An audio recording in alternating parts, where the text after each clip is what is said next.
O seu canal Rede Previdência passa a apresentar o programa Ao Vivo, Doutor. Olá, senhores telespectadores. Sejam bem-vindos ao seu canal Rede Previdência. Se você ainda não é inscrito, peço que inscreva-se, ative o sininho, compartilhe e curta mais de 1.700 vídeos sobre Previdência à sua disposição. Sob a direção geral do Dr. Ricardo Souza e trabalhos técnicos de Ícaro Moreira e Rosa Araújo, o programa Ao Vivo Doutor debate hoje aspectos práticos das aposentadorias rurais e temos como debatedores a doutora Jane Berwanger e o doutor André Vasconcelos. A doutora Jane Berwanger é advogada, professora, palestrante, escritora e doutora em Direito Previdenciário.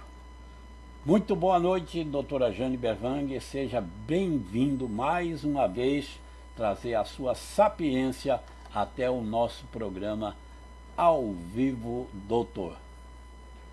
Boa noite, doutor Ney, boa noite, doutor André, boa noite, Rosa, boa noite, Ícaro. Para mim é sempre uma alegria poder participar com vocês deste tão importante programa. Doutora Jane Berwanger está de parabéns, ela está comemorando, acredito que na semana passada, ela chegou a 30 mil seguidores no seu Instagram. E doutora Jane Berwanger sempre traz informações importantíssimas. Se vocês ainda não a seguem, vá lá, compartilhe lá o Instagram com a doutora Jane Berwanger. Doutora Jane, parece que a senhora também está trazendo um presente aqui para os participantes do Ao Vivo Doutor, é isso? É isso. Então, eu estou agora reabri inscrições para o Previdência Rural de A a Z. A gente fez toda uma remodelagem com novos cursos, novas atividades, tem aulas ao vivo todo mês, uma vez por mês. São 22 cursos já, todas as lives ficam lá disponíveis também para quem participa desse projeto, que é de formação continuada, porque hoje em dia não adianta a gente estudar uma matéria hoje e não continuar estudando. Daqui a, sei lá, um mês ela pode estar defasada, então tem que estar sempre se atualizando. Então, quem estiver aqui com a gente vai receber um voucher, que é só colocar lá, aluno 10, ele vai ter 10% de desconto, além do desconto que já tem pela promoção, pelo lançamento desse novo curso. Então, Previdência Rural de A a Z é isso. É para a gente tentar contemplar tudo aquilo que tem de problemas. Também a gente leva professores convidados, muitas vezes para os nossos cursos, enfim. Então, está aí para quem quiser. Muito bem, muito obrigado por trazer também esse incentivo aí aos nossos participantes. Bem, o nosso outro convidado é o nosso amigo, o doutor André Vasconcelos. Ele é advogado, pós-graduado em Direito Previdenciário, professor de Direito Previdenciário em cursos de graduação e pós-graduação e um atuante advogado previdenciarista do mais alto quilate possível. E ele tem também aí uma segunda... Bom, boa noite, doutor André, seja bem-vindo ao nosso canal Rede Previdência com o nosso Ao Vivo Doutor. Boa noite, meu querido Ney Araújo, meu amigo. Boa noite, Rosa, sua querida esposa, minha amiga também. Doutora Jane, sempre uma honra estar aqui com a senhora, segunda vez que a gente se encontra, meu boa noite. Ao Ícaro também, que está aí nos bastidores, mas meu boa noite para você e a todos que estão aqui nos acompanhando. É sempre uma honra estar aqui nesse programa, Ney, ao lado de pessoas sempre maravilhosas e de destaque nacional, né? Doutor André, senhor vai deixar a doutora Jane fazer uma promoção sozinha ou o senhor vai participar também da promoção aqui no Ao Vivo, doutor? Com a doutora Jane é concorrência desleal, né? Ela é a doutora Jane, mas eu vou tentar vender meu peixe também. Gente, nós estamos aí, eu, o professor João Paulo Pedrosa e o professor Felipe Laim, que formamos o Trio Rural. Temos um perfil no Instagram chamado Trio Rural, @Trio Rural, quem quiser já pode seguir. E nós estamos com um curso também. Esse curso já está em andamento, é um curso completo sobre previdência rural. Já estamos na aula número 23. Ele fica gravado e quem quiser ainda se matricular é possível, tá? O curso está em andamento, prossegue, vai ficar tudo gravado com acesso por 1 ano. Nesse curso, você vai ter acesso a mais de 40 horas de previdência rural. Acredito que já passamos de 30 horas gravadas. Então, quem adquirir agora já vai ter esse material todo disponível na área do aluno, ok? Então, você quer se inscrever, vai lá no perfil do Trio Rural, no link da bio, você acessa a página do curso, vai ter todas as informações, as aulas são semanais, toda quinta-feira, das 8 às 10 da noite, das 20 às 22 horas, e fica gravado para quem não puder assistir no ao vivo, ok? Então, o especial, quem tiver aqui nos acompanhando, tem 20% de desconto. E quem for associado da APREV, que é a Associação dos Advogados Previdenciaristas de Pernambuco, também tem 20% de desconto. Ok, Ney?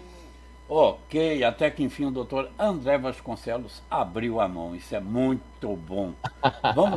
Vamos dar nosso boa noite também para a Rosa Araújo, que está ali com um painel muito bonito. Que quadro é esse aí, Rosa Araújo? Boa noite. Boa noite, doutor Ney, boa noite, doutora Jane, né? Jane e doutor André, grande artista. Aqui, estou aqui, cercada aqui, ó, estou aqui ó, atrás de mim um quadro. É arte do doutor André Vasconcelos, Rosa? Doutor Vasconcelos, sim. Você mostrando aí o meu quadro, eu vou ficar famoso agora no Brasil todo. Que bonito, parabéns, doutor André Vasconcelos. Bom, Rosa, vamos Obrigado. trabalhar, não é? Vamos começar aqui com a doutora Jane Berwanger, que agora inclusive nós já tem perguntas. Já? Tem uma pergunta aqui. Doutora Jane Berwanger, quer começar respondendo logo essa pergunta que está aí na tela? Vamos lá. Só não estou vendo a pergunta. Leia, eu não sei agora se achei, consegui, já achei. Não sei se é pergunta ou se se ele está confirmando, porque não fez interrogação. É Jocelino Martins de Souza. Ele trabalho rural, ela já que está não vendo é agora. trabalho rural especial.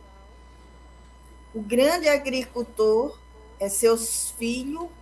Estou lendo do jeito que ele colocou. Rosa, ela já está conseguindo ver. Deixa ela já? ler. Então, tá.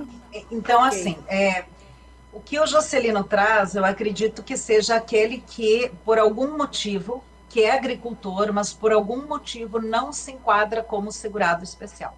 Nós temos vários motivos na legislação.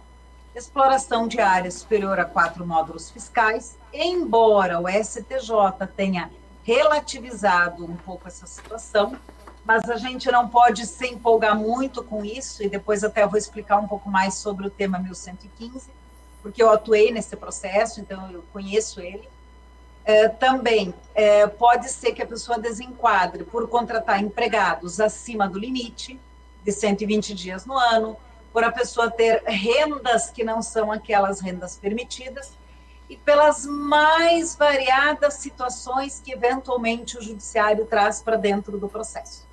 Nós temos hoje, assim, sem número de hipóteses de situações que podem vir a desenquadrar, não como pequeno agricultor, e entender que é grande produtor rural.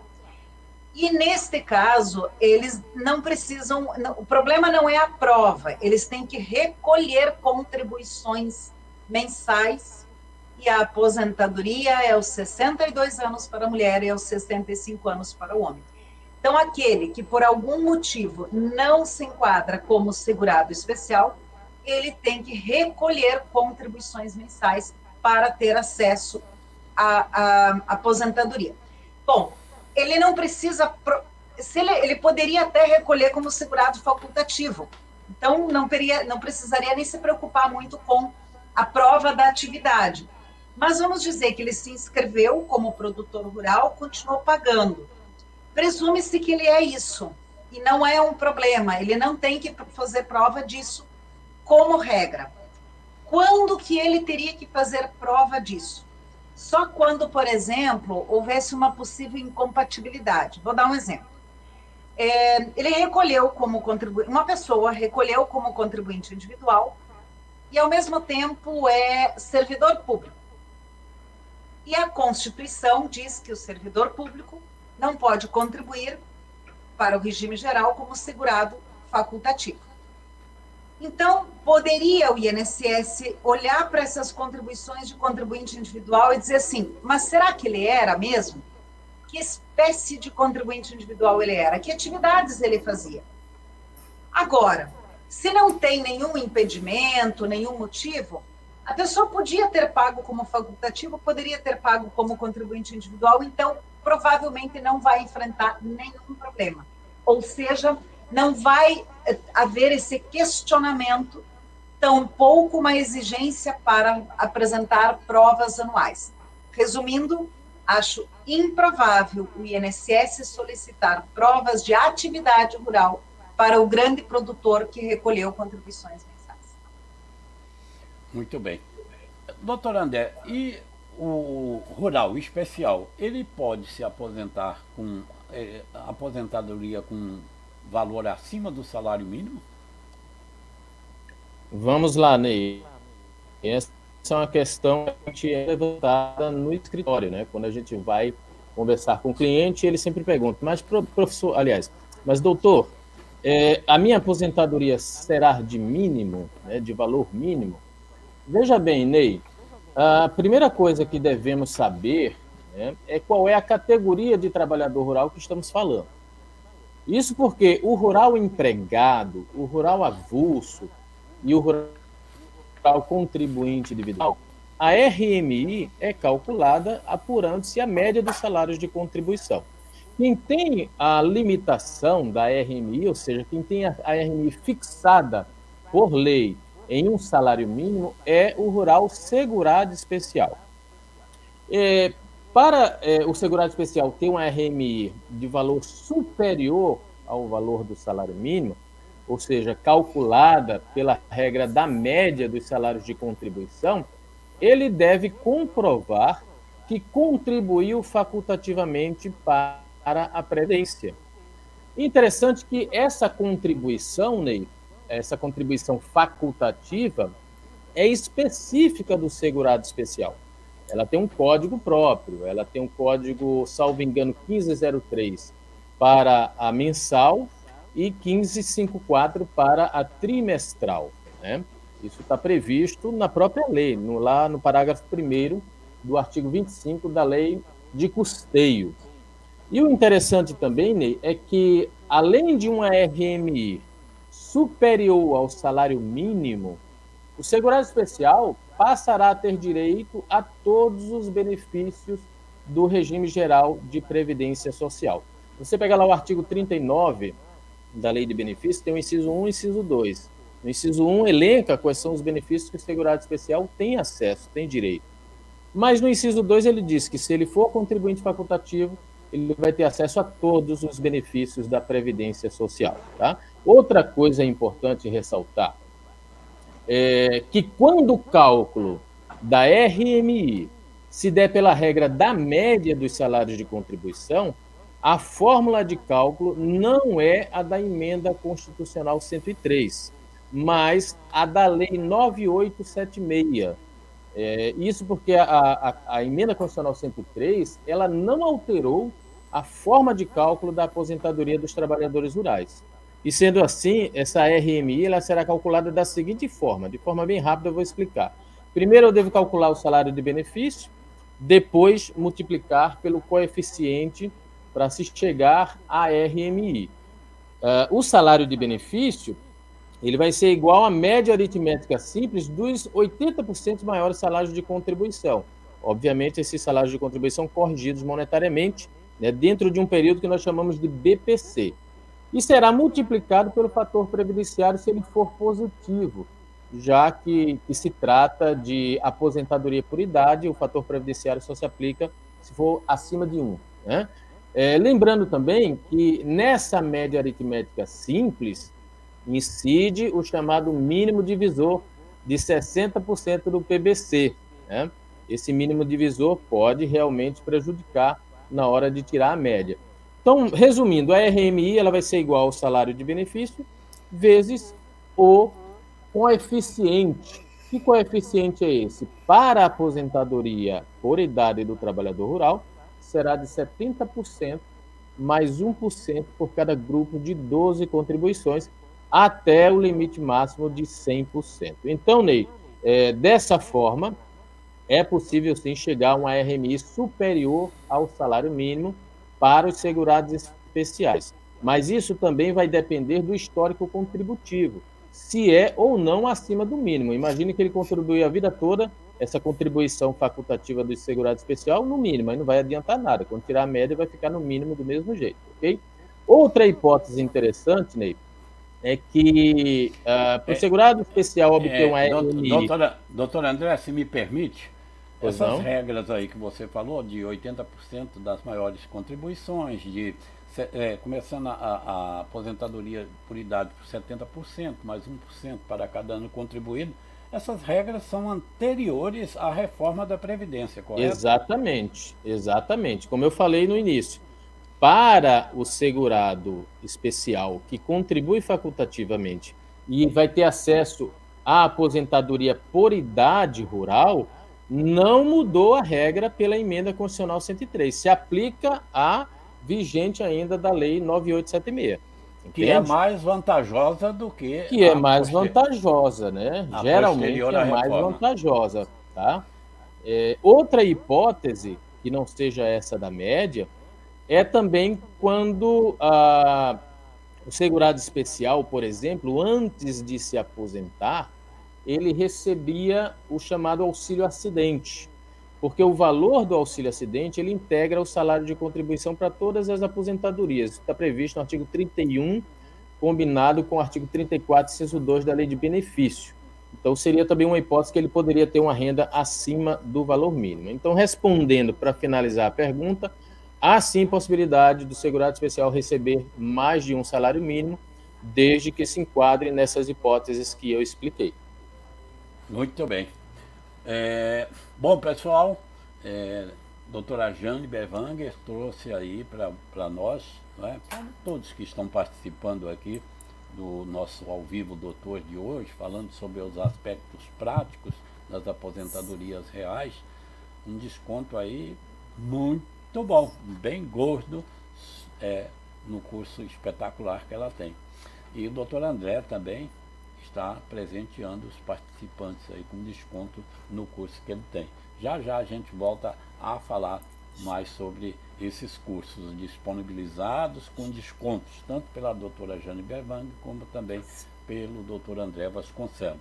Lembro a vocês que esse Ao Vivo Doutor está sendo realizado por sugestão de vocês. Portanto, deixem aí as sugestões de vocês, porque a gente quer fazer aquilo que vocês realmente desejam, precisam, para ter o seu diálogo com os nossos debatedores aqui, os quais vocês podem endereçar as suas perguntas. Até sugiro que vocês façam as suas perguntas de pronto, porque muitas vezes o pessoal deixa para fazer lá no final do programa, e muitas vezes a gente já não tem mais tempo para responder as perguntas. Doutora Jane, a autodeclaração, ela veio para ajudar, para prejudicar, ou não trouxe nenhum prejuízo? A autodeclaração, ela veio substituir procedimentos que eram feitos pelos servidores, muitas vezes. Inicialmente, a entrevista rural já tinha sido substituída por um documento chamado Declaração de Trabalhador Rural, mas com a medida provisória 871, a declaração do sindicato, que era um documento complementar, nunca foi considerado início de prova, ou melhor dizendo, foi considerado só até 95, quando o Ministério Público homologava, depois disso não foi mais considerado prova plena, veio para substituir aquela sistemática. Mas houve uma mudança muito significativa na autodeclaração para todo o procedimento anterior. Todo o procedimento anterior, quer seja entrevista com o segurado, quer seja declaração do sindicato, quer seja oitiva de testemunhas, eram perguntas mais tradicionais, antes da Lei 11.718. O que a autodeclaração fez foi incorporar perguntas que são relevantes a partir da nova redação da lei em 2008. Então, com isso, e não é por culpa da autodeclaração, e sim pela complexidade da legislação que se tornou em 2008, eu não estou criticando, muito pelo contrário, porque o objetivo foi resolver problemas que se tinha, e vários foram resolvidos, como, por exemplo, a residência, que era um problema, residir na cidade e desenquadrava. Mas, enfim, a lei 11.718, ela trouxe muito detalhamento para o segurado especial, que se transformou em perguntas para o segurado na autodeclaração. Eu brinco muitas vezes nas minhas aulas e digo assim, que quem fez a autodeclaração botou numa tela a lei e na outra tela foi escrevendo as perguntas. Não tem, na redação atual da autodeclaração, nenhuma pergunta desconexa à lei. Todas as perguntas têm pertinência. No primeiro modelo da autodeclaração até tinha, mas ele durou apenas 2 meses. No modelo atual, você não vai encontrar uma pergunta que não tenha um motivo de ser, uma razão de ser lá da lei. Por isso que ela é complexa. Então, assim, ela veio para atender a uma, na minha avaliação, uma consequência que é aplicar a lei 11.718. Por outro lado, ela tornou mais complexo para o próprio produtor e até mesmo para muitos advogados saber preencher a autodeclaração, conhecer o detalhamento dos problemas. E é a tal da coisa que a gente diz assim, não faça isso sozinho em casa, né? Porque realmente ela se tornou uma... E é a porta de entrada dos benefícios hoje. Antigamente, o trabalhador rural segurado especial apresentava sua documentação, o servidor do INSS analisava, fazia uma entrevista, se ele tivesse dúvidas, ele perguntava sobre as coisas que ele queria saber, enfim, e buscava testemunhas. Hoje não mais, o segurado entrega um relatório da sua vida, e aí o INSS vai confrontar esses dados, primeiro com bases governamentais e depois com documentos do segurado, que o INSS chamou de instrumento ratificador. Doutora Jane, essa complexidade toda realmente exige, né, a presença de um advogado para que possa fornecer todos esses elementos aí exigidos para a concessão da aposentadoria e de outros benefícios rurais, não é?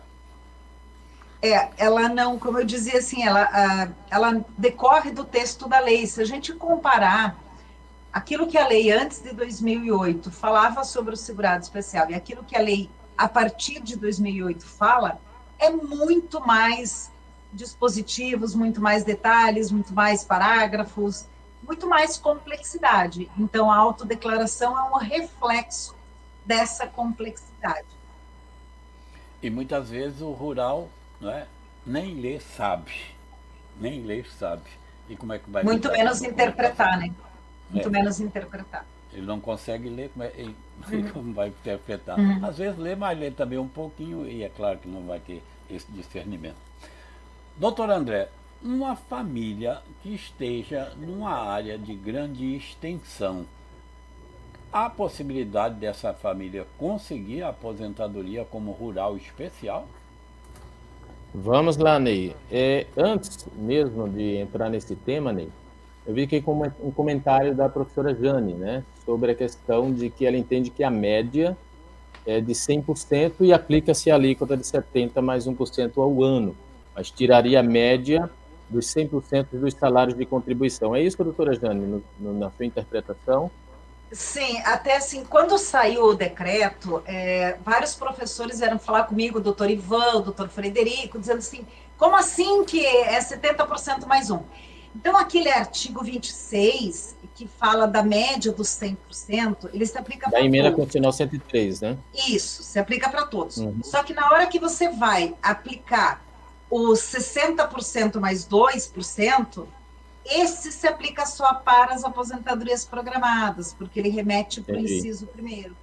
Agora, a parte dos 70% mais um que está na lei se aplica para os rurais. Se aplica para o empregado rural, para o segurado especial que recolhe contribuições facultativas para todos eles. Assim, eu tenho um entendimento diferente, porque assim, eu não consigo compreender, pelo menos o STF já teve a oportunidade de se manifestar em algumas situações, em que firmou o entendimento de que, em matéria de cálculo de benefícios, né, você não poderia usar dois regimes jurídicos, um regime jurídico atual com um regime jurídico anterior, e a gente formar um terceiro regime jurídico melhor ou pior, não interessa, seja para aplicação pelo INSS, ou seja para pretensão pelo segurado. Daí porque eu entendo que seria, né, lógico, obviamente, respeitando a opinião dos demais, que seria mesmo a média pelos 80%, e não os 80% maiores salários de contribuição, e não aplicar a média dos 100%, que é a regra da emenda constitucional 103, com a alíquota da Lei 9876, juntando esses dois regimes jurídicos. Mas, enfim, de fato, há quem entenda, como a professora bem explicou aí, de que a média seria de 100% mais a alíquota de 70% mais 1, ok? Estou só explicando isso porque houve esse comentário, e aí é interessante que a gente traga a discussão, e o direito é bonito por isso, né? A divergência é que faz o direito ficar mais rico. Mas eu entendi o posicionamento da professora Jane, perfeitamente. Vamos lá. É possível conseguir aposentadoria rural quando a terra for de grande extensão? Bom, mais uma vez é importante a gente saber de que trabalhador rural estamos falando aqui. Isso porque o tamanho da terra é um requisito aplicável apenas aos segurados especiais agropecuaristas, tá? O rural empregado, o avulso, o contribuinte individual e as outras espécies de segurados especiais, como pescadores artesanais, seringueiros, extrativistas vegetais, não são afetados por esse requisito do tamanho da terra. E mesmo o segurado especial agropecuarista, né, esse requisito ele só é exigido em relação a períodos laborados depois de 23 de junho de 2008, quando entrou em vigor a Lei 11.718, que incluiu esse requisito lá na Lei de Benefício, mais precisamente lá no artigo 11, né, inciso 7, salvo engano, a linha A, item 1. E que requisito é esse do tamanho da terra? Né? A professora Jane já bem explicou aí no início. O tamanho da terra ele não pode ser superior a 4 módulos fiscais, seja em área contínua, seja em área descontínua. O módulo fiscal, na verdade, ele é uma unidade de medida que é expressa em número de hectares e que vai aí variar de município para município. A gente tem aí o menor módulo fiscal, são 5 hectares, e o maior módulo fiscal no Brasil são 110 hectares. Né? A tabelinha, para quem quiser consultar, a tabela dos módulos fiscais, pode ser consultada no site da Embrapa ou até mesmo no site do INCRA. Você vai encontrar um linkzinho lá para te dar acesso a essa tabela dos módulos fiscais. Mas é bom que se diga, Ney, que esse requisito ele só é absoluto para o INSS. Ou seja, o INSS ele entende que ele se refere à área total do imóvel rural. Está lá na INSS 120, ele fala que é essa área total do imóvel. Mas nós temos 3 formas de interpretar esse requisito. A primeira forma é considerando a área total, como o INSS faz. A segunda forma é considerando a área aproveitável. E aí a gente visita lá o artigo 50 do Estatuto da Terra e vê lá o que é área aproveitável, né? A área onde é possível produzir. E a terceira forma de interpretar esse requisito é considerando a área efetivamente explorada. Para o CRPS, veja, não é para o INSS, para o CRPS, que é o Conselho de Recursos da Previdência Social, e também para os tribunais, aí tem a TNU, o STJ, enfim, esse requisito, ele tem recebido uma interpretação mais flexível, né? A TNU, por exemplo, na sua súmula 30, prevê que o tamanho da terra por si só não descaracteriza a condição de segurado especial, teria que avaliar o caso concreto. Mesma coisa o STJ, no tema 1115, a professora Jane até citou, ela vai comentar também sobre esse tema 1115, que ela participou, tal, que prevê também que o tamanho da terra, por si só, não descaracteriza a condição de segurado especial. O caso concreto é que vai dizer. E o CRPS, lá no enunciado 8, item 2, ele prevê que se deve levar em consideração apenas a área efetivamente explorada. Então, imagine um agricultor que tem uma terra que é superior aos 4 módulos fiscais, mas ele explora uma área menor de um módulo ou menos de um módulo. Na visão do CRPS, lá no enunciado 8, item 2, é essa área que tem que ser considerada para efeito desse requisito, ok? Então, respondendo a pergunta, Ney, é possível sim, né, tanto no CRPS quanto no Judiciário, o segurado especial obter a aposentadoria rural, mesmo que a terra supere 4 módulos fiscais. Isso vai depender do caso concreto, ok? Muito bem. Bom, Rosa Araújo, vamos lembrar aos participantes que estão aí ofertados com descontos os cursos, tanto da doutora Jane Berwanger, como também do doutor André Vasconcelo. E Rosa Araújo, fique à vontade para, quando quiser, aí participar. Ok. O Jocelino fez uma outra pergunta. Não sei se a doutora Jane ou o doutor André visualizaram, mas ele fez, eu acho que continuando aquela mesma indagação. Eu não estou visualizando aqui, Rosa. Não, né? Então, ele pergunta: os trabalhadores rurais da época de 1986 a 1988 precisam utilizar nota produtora rural e quais outras provas? Doutora Jane? Bom, esse período ele poderia ter utilidade para uma aposentadoria por tempo de contribuição, que somado com contribuições mensais, quer seja como contribuinte individual, como segurado facultativo, ou mesmo como segurado empregado, para somar tempo de contribuição e entrar em alguma das regras de transição da reforma. Outra possibilidade seria usar esse tempo e somar com períodos urbanos para aposentadoria híbrida. Então, esse período pode ter uma utilidade. Ou ainda, de acordo com o tema 301, eu também atuei nesse tema 301 da TNU, somar períodos de atividade rural. Somar períodos para totalizar os 15 anos. Se este período, e da forma que o Jocelino fala, ele pergunta aos trabalhadores rurais, se ele está dizendo nota de produtor, ele está falando do segurado especial. Então, ele precisa ter alguma prova, não necessariamente nota de produtor. Então, ele tem tem as provas do artigo 106 da Lei 8.213 e tem as provas do artigo 116 da IN 128. Então, tem uma lista enorme de documentos. Então, até um dos módulos do Previdência Rural de A a Z, e também tem venda avulsa, tem um curso que eu chamo de 90 documentos rurais. Então, eu listei, eu identifiquei e cada vez estou identificando mais. Então, cada pouco tem mais documentos que podem ser utilizados.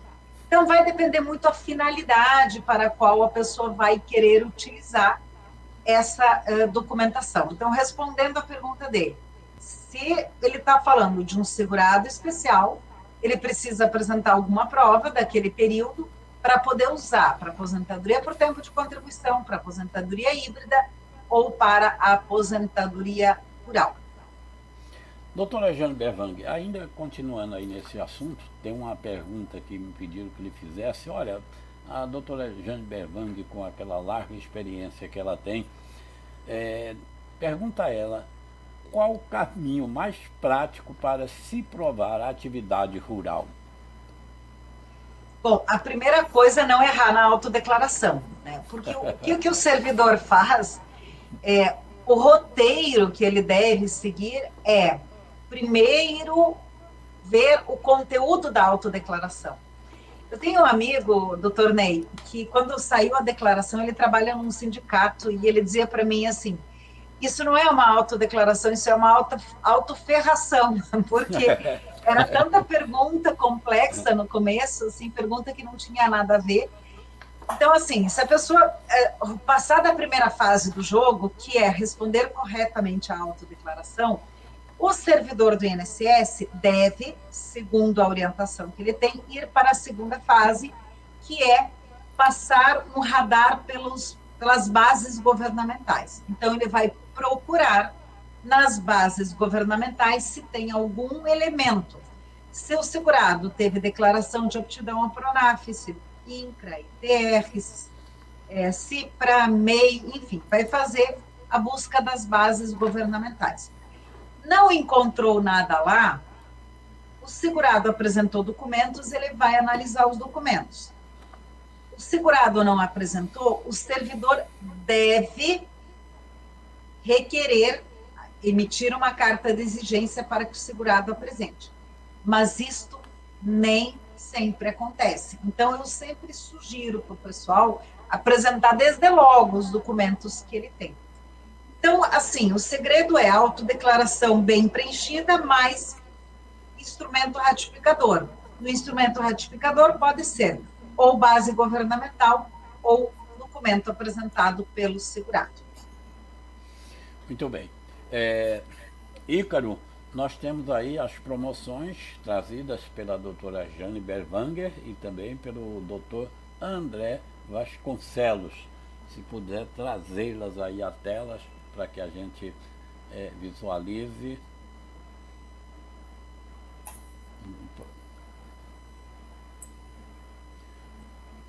Senhores participantes, volto a recomendar que vocês deixem as suas sugestões de futuros temas que nós poderemos debater aqui no seu Ao Vivo Doutor.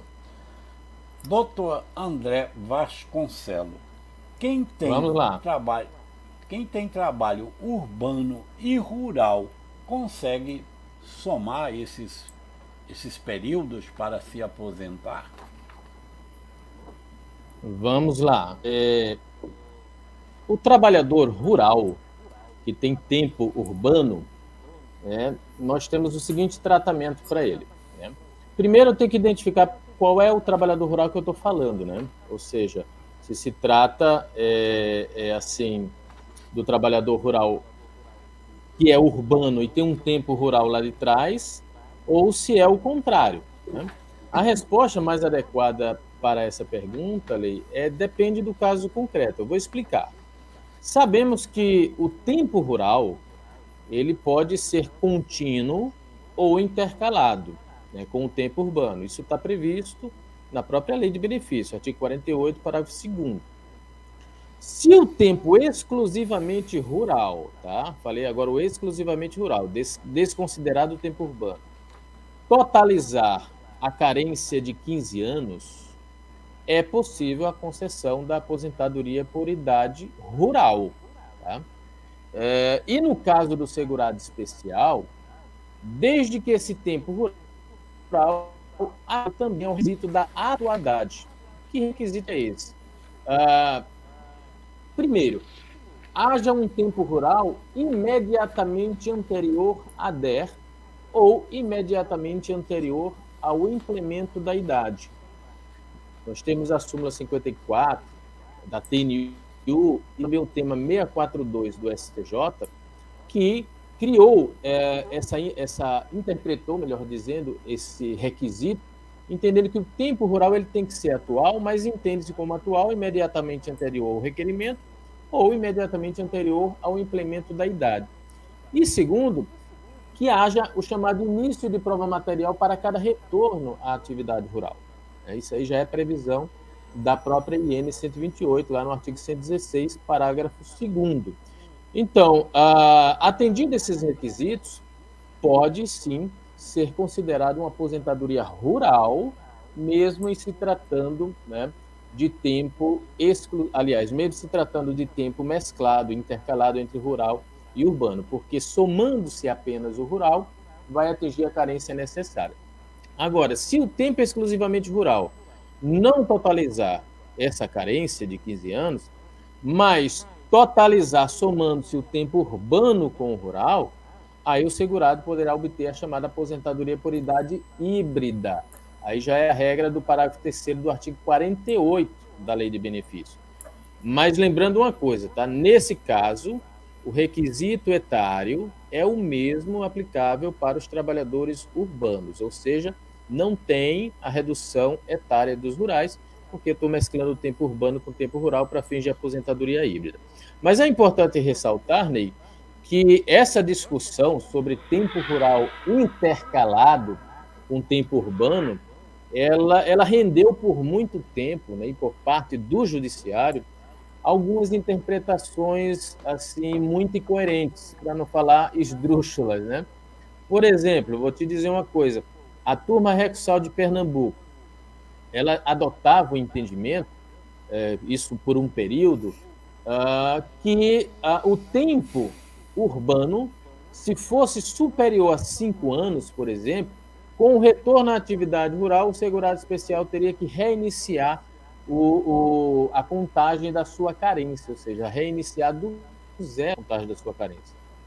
Isso sob o argumento de que o tempo excessivo urbano ele teria o efeito de descaracterizar a atualidade do tempo rural, ou seja, o tempo rural deixaria de ser imediatamente anterior à DER ou à idade.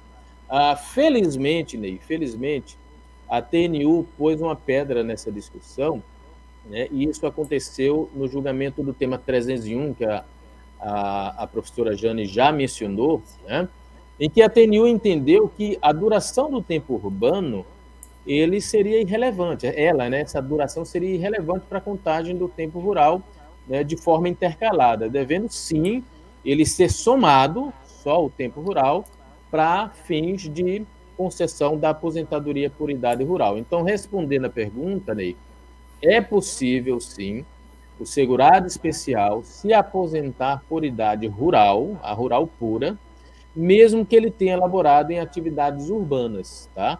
Desde que, repito, o tempo exclusivamente rural some a carência, some os 15 anos, ok? Então, realizando isso e, obviamente, o implemento idade, vai poder se aposentar com o tempo intercalado. Rosa Araújo, nós temos aí os participantes e participantes até com perguntas. Temos aqui o Everton Batista, dando boa noite, principalmente ao querido professor André. Temos a Débora Silva, também aqui, elogiando aqui a doutora Jane. E temos duas perguntas, uma direcionada à doutora Jane e outra direcionada ao doutor André. Temos a participação também aqui de Ana Helena Portela. A Ana Helena Portela, Rosa, ela é lá de João Pessoa, Paraíba. E ela está Isso. sempre prestigiando aqui o programa. É uma excelente profissional da advocacia e sempre procurando se atualizar.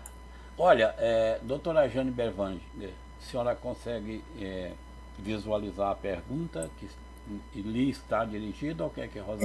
Da Débora Silva. Sim, consigo visualizar. Ela pergunta ali, que na verdade há um intervalo ali na pergunta dela, mas vou tentar entender aqui. O que fazer quando solicitado auxílio-doença, aposentadoria por invalidez e previamente solicitado o acerto do CNIS para a verbação do período rural é indeferido? E depois ela pergunta alegando que esse acerto é somente na aposentadoria por idade. Acerto pós-perícia pode ser solicitado até quando, se após a perícia é indeferido por falta de qualidade? Na verdade, não sei se esse é um caso recente, mas, assim, essa história do acerto pós-perícia é um fluxo que não foi... Todo esse fluxo de só perguntar qualidade de segurado, de inverter a lógica, porque antigamente a pessoa passava primeiro pelo balcão do INSS para ver se ela tinha qualidade de segurado, para depois ir para a perícia. Então, eles fizeram o inverso, agora é o inverso. Então, se o sistema não identificar ela como segurada, aí sim teria, então, um acerto, digamos, a fazer, o acerto pós-perícia. Só que até que se deram conta que do rural não é um acerto tão simples assim, demorou. Eu não sei se ela está falando de um caso recente. Mas deveria estar aberto, e a forma de fazer isso é ligando para um 135, para que abra um agendamento para levar a documentação necessária. Muito bem. Rosa, então veja a pergunta dirigida ao doutor André, por favor. Do Rodrigo Góes. Doutor André, o caso condomínio que usa a terra dos pais falecidos porque o INSS indefere devido o segurado não possuir efetiva atividade, onde tem a obrigação de ter profissão em documentos, o que efetiva atividade rural. Bom, se eu entendi aí a pergunta, ele se refere à questão daquele requisito tamanho da terra quando se tratar de condomínio. Talvez seja isso, né? Falou aí em condomínio e na terra. O condômino, bom, a IN 128, a IN 128, como eu falei antes, ela entende que seria a área total, né?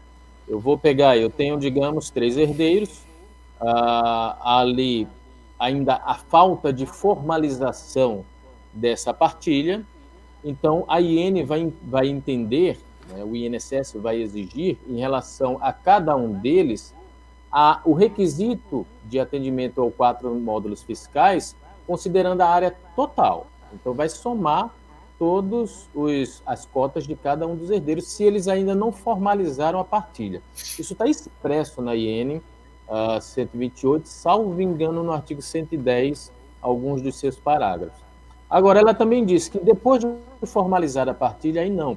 Aí vai considerar somente o quião, né, a parte de cada um dos herdeiros com relação a esse requisito do módulo fiscal. Acredito que ele quis falar sobre essa questão do requisito do módulo fiscal para, no caso de condomínio, né? Quando há mais de um proprietário ali, geralmente, quando há vários herdeiros de uma terra. Agora, lembrando, tá? Na hora de colocar na autodeclaração, coloca proprietário. Por quê? Porque, segundo as regras da lei civil, a herança se transmite com a morte. Então, eu vejo muitos colocarem possuidor, arrendatário, enfim, o regime que tinha quando o pai era vivo. Não, morreu, tá? Já fiz isso várias vezes, nunca deu problema. O pai faleceu, os herdeiros, ainda que não tenham formalizado, deve sim colocar na autodeclaração como proprietário dessa terra para fins de informação ao INSS.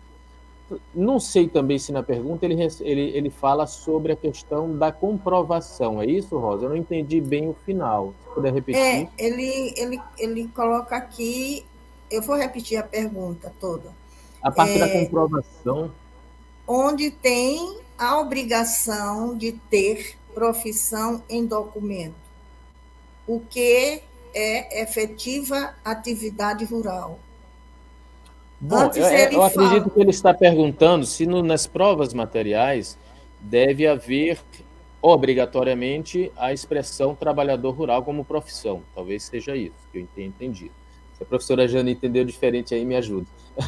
Mas, enfim, veja só, existe uma classificação de provas rurais. Algumas provas rurais não têm expressamente a profissão, mas servem de prova. Por exemplo, um contrato de comodato, ele vai revelar ali um regime de exercício, de acesso à terra, né? Ou seja, como é que aquele agricultor acessou a terra? Qual é a relação dele com a terra? Não necessariamente profissão. Digamos que ele tem ali uma certidão de um filho que nasceu na zona rural. Não, ainda que não tenha a profissão dos pais, mas o fato de nascer ali na zona rural também é um indício de que aquela família é de agricultores. Então, vai ter outros documentos que vai evidenciar, por exemplo, a associação a uma entidade de trabalhadores rurais. Uma carteirinha do sindicato, né? Ali evidencia uma relação com uma instituição rural. Também tem outros documentos que evidenciam a comercialização da produção, como a nota de produtor, por exemplo. Então, não necessariamente precisa constar trabalhador rural, tá? Mas qualquer documento que gere ali um nexo, né, entre a atividade e aquela pessoa que pretende o benefício vai servir de prova, sim, não necessariamente constando em todos eles a profissão agricultor. Quem quiser aprender mais um pouquinho sobre isso, a professora Jane, ela vai me desculpar, mas eu vou ter que mostrar isso aqui, tá? Esse livro aqui, vocês conhecem, Jane Dervanger, Comprovação da Atividade Rural. Recomendo demais. Além dos outros que eu tenho aqui na minha prateleira, eu tenho todos dela, tá? Recomendo esse aqui para quem quiser aprender um pouquinho mais sobre comprovação da atividade rural. Tá vendo? Mostra o livro de novo, André. Olha só, o André desenha, né? Pinta. Essa capa aqui, quem fez foi a minha filha. Essa capa quem fez, olha, quem desenhou. Que maravilha. Eu não tenho talento nenhum. Dá até o livro uma conotação especial, né, doutora? Isso. Mas tem mais um detalhe nessa capa. Essa pessoa que está na capa é o meu irmão mais velho, que é um agricultor familiar. Então, assim, eu procurei contemplar ali e as capas dos meus livros, a maioria foi a minha filha que desenhou. Então, assim, eu não tenho talento, eu não tenho o seu talento e o dela, né? Mas tenho na família, digamos assim, né? Ela doutor puxou André, pro pai parabéns. dela. Eu não sou curioso, não. Eu sou formado André. em artes visuais mesmo, tá? Olha, que bom, que bom. Ela chegou a cursar 2 anos de artes visuais. A doutora Jane... maravilha. Eu faço como um hobby, não é minha profissão, é um hobby, mas é muito bom. A doutora Jane está dizendo que não tem um talento da pintura. Também Deus não pode dar tudo para uma pessoa só, né? Ela já tem um título de rainha. Seria demais, né, Ney? É demais, doutora. Deixa um pouquinho para os outros, por favor. Bom, bondade então, sua. É um livro de produção familiar, né? Em regime de economia familiar. Doutora Jane, já que nós estamos falando de aspectos práticos das aposentadorias rurais, quais são essas aposentadorias rurais? Isso é uma coisa interessante que até que enfim o INSS colocou isso de uma forma muito clara no artigo 247 da IN 128. Quem é considerado trabalhador rural ou quem se enquadra na hipótese da aposentadoria por idade rural.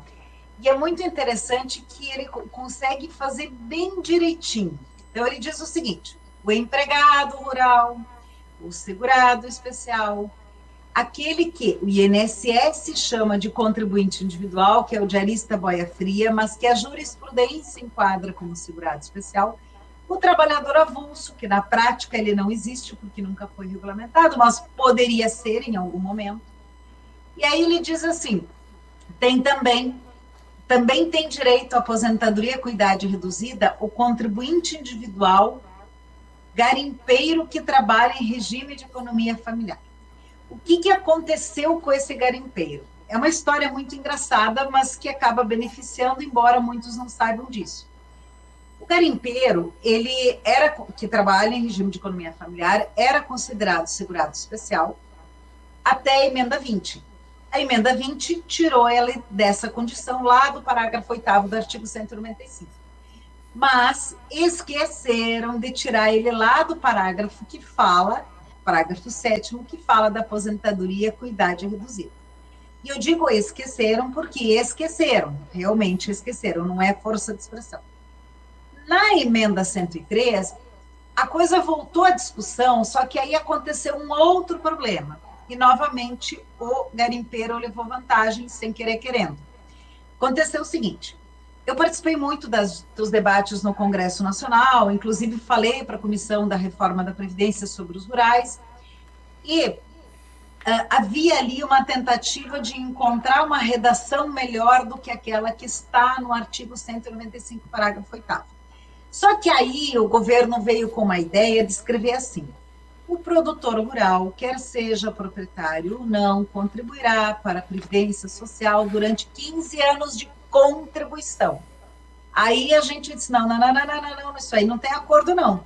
15 anos depois, não, mas depois o juiz, ele sabe que contribuição é a mesma coisa que atividade, não sabe nada, não vamos correr o risco nenhum. E aí o que o Congresso fez? Deixa como está, copia e cola. Então, o garimpeiro acabou entrando no copia e cola por conta do governo tentar, eu não sei qual é a intenção, se a intenção era mesmo confundir, achar que contribuição é pagamento mensal, ou qual era a intenção, nunca saberemos, mas por via das dúvidas, eu fui uma das que fui muito contra, disse, não, isso aí não vai dar acordo não, a CONTAG não vai dar acordo de jeito nenhum. E aí acabou ficando tal qual, só dividiram em 2 incisos os urbanos e os rurais. Muito bem. Doutor André, o rural pode ser inscrito após a morte?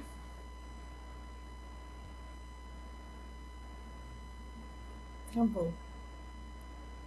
Está me ouvindo, doutor? Travou? Eu acho. Não dei Congelou, seu áudio. Doutor, vou repetir a pergunta, doutor André. O segurado... Ouvi a pergunta. Ouviu? Ouviu ou não ouviu? Congelou. Então eu vou voltar aqui com a doutora Ainda Jane tá Berwang enquanto regulariza aí você, tá certo? Essa possibilidade, doutora Jane Berwang, do segurado Agora eu rural... estou ouvindo, Ney. Pode falar agora. Eu perguntei se o segurado rural especial ele pode ser inscrito após a morte. Ah, tá. A inscrição pós-morte do segurado especial. Sim, pode ser inscrito pós-morte, né? Isso está expresso, tá? Na norma. É possível, falecendo o segurado especial, o dependente, né, ao requerer o benefício da pensão por morte, promover, sim, a inscrição do segurado especial pós-morte, tranquilamente. Ok. Doutora Jane, pois não, Rosa, pode falar. Tem uma outra pergunta aqui também do Jocelino, não sei se a doutora Jane pode visualizar, se ela está visualizando, viu?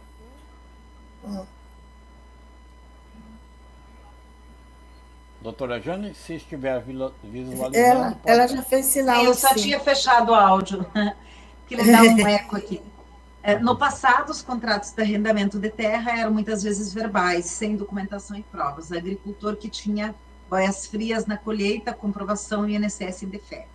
Bom, aqui tem 2 situações. A primeira delas é a questão dos contratos, que realmente o INSS exige firma reconhecida. No judiciário não é tão... a exigência não é tão grande, mas para o INSS, para que esse documento tenha validade como prova, tem que ter firma reconhecida. O que eu não quero dizer que a pessoa não possa apresentar outros elementos de prova, o doutor André falou, de vários documentos de prova, uns que têm profissão, outros que têm endereço, outros que é do sindicato, que é associativo, que é não sei o quê. Tem vários documentos de prova. A outra questão é a dos boias-frias. O boia-fria, eu vou dizer uma expressão aqui, assim, é o mais lascado de todos, né? Por quê? Porque ele não tem documento, ele é enquadrado pelo... A doutora Jane Berwanger agora está virando nordestina, essa Rio Grandense. É uma expressão nordestina, é? É, lascado. Então. É muito usado aqui. Não sabia disso, não. Então, o boia-fria... Lembra ele não do tem Gil do documento. Vigor? O Brasil está lascado. Viu? Verdade. Então, o boia-fria não tem documento e é enquadrado pelo INSS como contribuinte individual. No entendimento do INSS, a partir de 1º de janeiro de 2011, ele precisa comprovar contribuição, não apenas atividade rural. Então, é a típica situação que a gente, na prática, pede para o INSS, mas já sabe que esse benefício vai indeferido e não vale a pena fazer recurso administrativo. Diferente do caso do segurado especial, e aí eu queria voltar num assunto, se me permite, doutor Ney, que é o tema 1115, tá? Eu atuei nesse processo pelo Instituto Brasileiro de Direito Previdenciário, eu atuei também no tema 301. O tema 1115 era para responder a seguinte pergunta. A quantidade, o tamanho do imóvel rural, ele determina a condição, o regime de economia familiar, ele é determinante? Na verdade, desde que verificados os demais requisitos legais, e o STJ vinha numa jurisprudência dizendo que o tamanho do imóvel não é critério. Só que, vou dizer para vocês que nesse ponto eu concordo com o INSS, que na verdade aquela jurisprudência era anterior à Lei 11.718. Tinha alguma que outra decisão posterior, porque a lei fala disso. Mas o problema acontece que quando a pessoa tem muita terra, esse pode não ser o motivo, mas se a pessoa tem muita terra, é muito provável que ela tenha muita produção. E aí isso vira o motivo do indeferimento. E o STJ não quer saber de discutir produção. O STJ não quer entrar nesses detalhes. O STJ diz, olha, isso é assunto, súmula 7, isso é assunto para tribunal, para turma recursal, isso não é assunto para mim. Hoje eu estava participando, está acontecendo agora a primeira jornada de enunciados de Seguridade Social do CJF. Eu fui convidada como especialista, no meu grupo só tem eu de advogada e mais uma defensora pública, os demais são todos do judiciário ou do INSS. Então, assim, é uma luta em glória. E 2 enunciados que eu tinha proposto tratavam disso, da quantidade de produção, dizendo assim, a quantidade de produção não é critério porque não está na lei. Aí o que passou raspando, vamos dizer assim, passou com dificuldade a quantidade de produção e a utilização de maquinário por si só não são critérios. Porque eu tinha feito 2 e juntaram não o problema está no por si só. Porque aí vem assim, para mim, o segurado, eu disse até, a minha proposta era assim, a quantidade de produção não é critério, ou, quando utilizada, deve ter fundamento. Aí um juiz me diz assim, regras de experiência, mas experiência de quem? Dele como produtor rural? Que experiência que ele tem? Na verdade, ele não tem experiência. Então, lê Embrapa, lê Conab, vai para buscar informação. E eu tenho muita preocupação com isso. E aí, lá no meu curso de Previdência Rural, o DAZ, eu tenho um que é o tema 1115, e eu trago uma decisão de um tribunal que diz o seguinte, o segurado tinha 108 hectares de terra, era mais de 4 módulos fiscais, no caso dele. Então, esse não foi o problema, só que o segurado tinha vendido 7 toneladas de pera. E aí eu fui buscar no site da Embrapa quanto de pera se colhe por hectare. 30 toneladas. Então, na verdade, ele poderia ter colhido 3.000 toneladas, não só 7. Então, assim, não tem nenhum sentido essas afirmações, elas não têm nenhum embasamento. Então, assim, qual é o problema do 1115, desculpa. O tema 1115, ele nos leva a acreditar que agora está tudo resolvido, só que, na verdade, o que acontece muito no judiciário é que resolve um problema e cria outro. O modo não é problema, mas tem uma nota fiscal de produtor aqui do ano tal, só que isso não é critério, isso o INSS diz que não é critério, está lá no artigo 110, parágrafo 109, parágrafo 1º, o valor da produção, a quantidade de produção não é critério para o enquadramento do segurado especial. Desculpe, só quis voltar a esse assunto porque eu achei importante trazer a reflexão esse tema. Muito bom mesmo. Eu gostaria só de fazer um comentário também, doutora Jane, nesse ponto, porque eu tive uma situação bem interessante em uma audiência em que o juiz tinha essa interpretação de que o valor da produção, o valor da comercialização influenciaria no requisito, na caracterização do segurado especial. E eu disse, olha, doutor, veja só, isso não está na lei em nenhum lugar, nem a quantidade de produção, nem o valor da comercialização. O que a gente tem, aí ele até me disse, não, doutor, mas tem que ter uma limitação, porque não pode ser o grande agricultor, tem que ser um pequeno agricultor. Eu disse, sim, mas a lei traz uma limitação. A limitação está no regime. Então, a lei diz claramente que ele pode exercer a atividade em regime individual, ou seja, trabalhando só, ou em regime de economia familiar.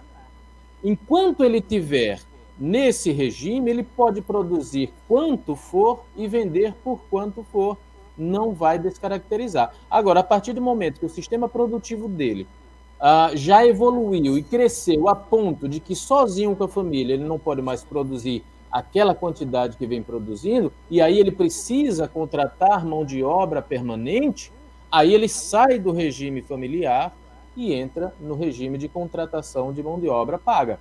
Aí sim ele perde a condição de segurado especial. Então a lei limita, mas limita o regime, não limita o valor, não limita a quantidade. Então aí até que a conversa fluiu e no final ele deferiu o benefício. Só essa experiência que eu tive na prática. Ele não tem sentido, realmente a lei limita, mas limita o regime, não limita o valor nem a quantidade. O que é difícil, viu, doutor André, porque a juizite não permite muito esse tipo de diálogo. Verdade. Doutor Ney, tem uma pergunta aqui do Rodrigo Góes. É possível fazer querela nulitatis no JEF quando é possível provar o vício negativo do juiz em julgar rural sem técnica? Fiquem à vontade para a resposta, doutora Jane. Olha, é muito difícil, tá? Querela nulitatis é uma coisa, vamos dizer assim, vou dar um exemplo.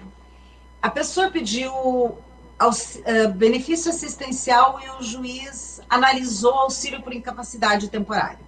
Então, tem que ser um erro muito grave.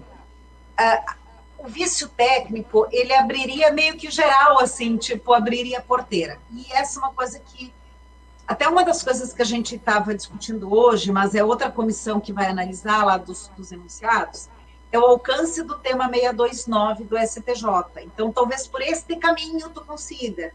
Por exemplo, você ter novas provas e aí, assim, com isso buscar. E a discussão, na verdade, era se isso se aplica só para o rural ou se aplica para qualquer situação. Mas, pelo menos para o rural, deve se aplicar o tema 629. Então, Rodrigo, eu te diria assim, vai por este caminho, do tema 629 do STJ, e não pela querela nulitatis. Eu acho que não para esse motivo, não para esta situação que você está colocando. Doutor André Vasconcelos, eu gostaria que você repetisse. Bom, nós já estouramos o nosso horário, né? Já passamos aqui 10 minutos, que o programa é das 19 às 20 horas. Eu gostaria que o doutor André Vasconcelos repetisse a promoção que ele fez do curso e se eu deixei de alguma coisa que você achou que deveria dizer aqui hoje, que não disse ainda, por favor, pode fazer. Vamos lá, Ney, eu não vou tomar mais o tempo do programa, que já estourou, mas vou falar rapidamente. Pessoal, quem tiver interesse no curso, né, o nome do curso é Maratona Rural, Escritório Cheio Lucrativo. A ênfase do curso não é só direito previdenciário rural, é também gestão de escritório e prospecção de clientes. Então, tem 2 módulos, um de gestão de escritório, outro de prospecção de cliente, especificamente para a área rural, né? Como é que você vai prospectar clientes para a área rural, respeitando, obviamente, a ética da advocacia. Então, a gente aborda sobre isso também. O curso as aulas são toda quinta-feira, das 8 às 22. A inscrição pode ser feita no link da bio do Instagram do Trio Rural, tá?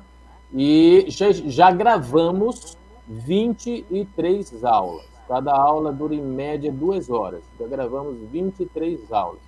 Eu, professor João Paulo, professor Felipe Lange. O curso prossegue, vai passar de 30 aulas, tá? E quem adquirir vai ter acesso por 1 ano. Então, se você adquirir agora, você vai ter as aulas finais ainda no ao vivo e já vai ter acesso integral ao que já está gravado. Vai lá no Instagram do Trio Rural, aproveita, segue a gente, clica no link e se inscreva. Com desconto de 20%, tanto para quem está nos acompanhando agora, quanto para quem é associado da AAPREV. Muito bem, doutor André Vasconcelos. Conosco aqui, Rosa, o Francinilton, o Francinilton também. Creuza Xavier, sempre esteve conosco por aqui. Juscelino, que já fez aí seus questionamentos, também está sempre por aí. Rodrigo Góes. A gente agradece a todos. Doutora Jane Berwanger, eu gostaria que você repetisse a promoção do seu curso e o que a senhora gostaria de ter dito aqui hoje, que ainda não disse até agora. Bom, então reforçar que a gente fez um relançamento. Hoje nós temos um aplicativo de celular específico da nossa plataforma. Eu vou ver se eu consigo mostrar aqui para vocês. Então, ele tem ele não mostra assim.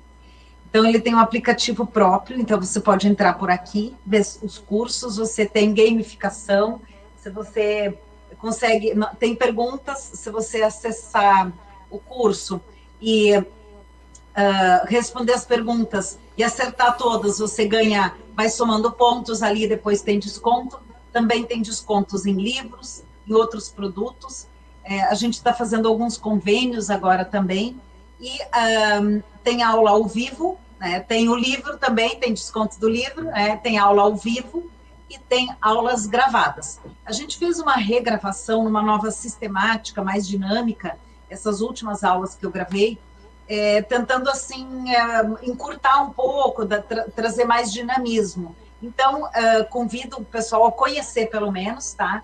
E tem cursos avulsos. Quem, por exemplo, só quero fazer o curso 90 documentos rurais, entra lá e faz. Só quero fazer o da autodeclaração, que tem um módulo específico da autodeclaração eletrônica. Só quero fazer esse. Beleza, tá? Quer fazer todo? Também está aí à disposição. E eu quero agradecer mais uma vez ao Ney, a Rosa pelo convite e ao André aqui por partilhar esse momento aí de aprendizado. Também gostaria de agradecer, Ney, meu querido, muito obrigado. A Rosa, a doutora Jane, é sempre uma honra estar participando do programa com a senhora.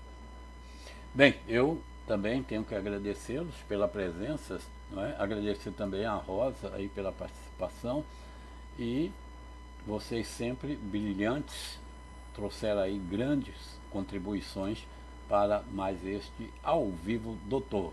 E deixem aí a agenda de vocês aberta, porque vocês deverão voltar aqui com a gente. E trazendo aí as novidades, trazendo mais informações, eis que a gente sabe que esse tempo é curto. Agradeço aí os participantes e solicito que deixem aí as suas sugestões para que nós possamos agendar novos programas. Nós fazemos programa toda quarta-feira, de 15 em 15 dias. E já temos aí o próximo programa, não é? O Ícaro, que vai ser no dia 31. Está aí, dia 31, que é assunto importantíssimo. Nós vamos tratar com esses dois grandes profissionais. Então vocês estão convidados para no dia 31 estarem aqui conosco. Mais uma vez, doutora Jane, doutor André, Rosa, Ícaro e Ricardo Souza, meus agradecimentos aí a todos os participantes que são a razão de ser do programa Ao Vivo Doutor.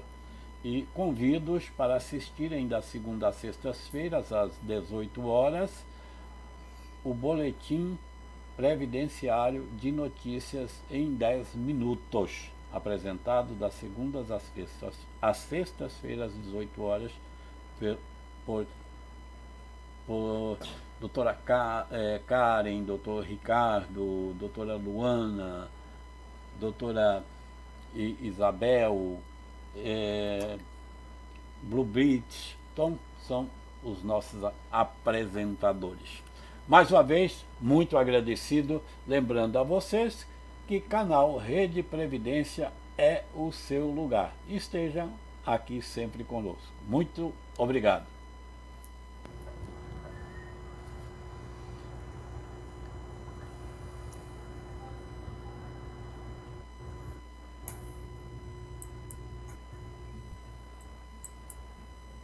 Congelou aqui a... Congelou.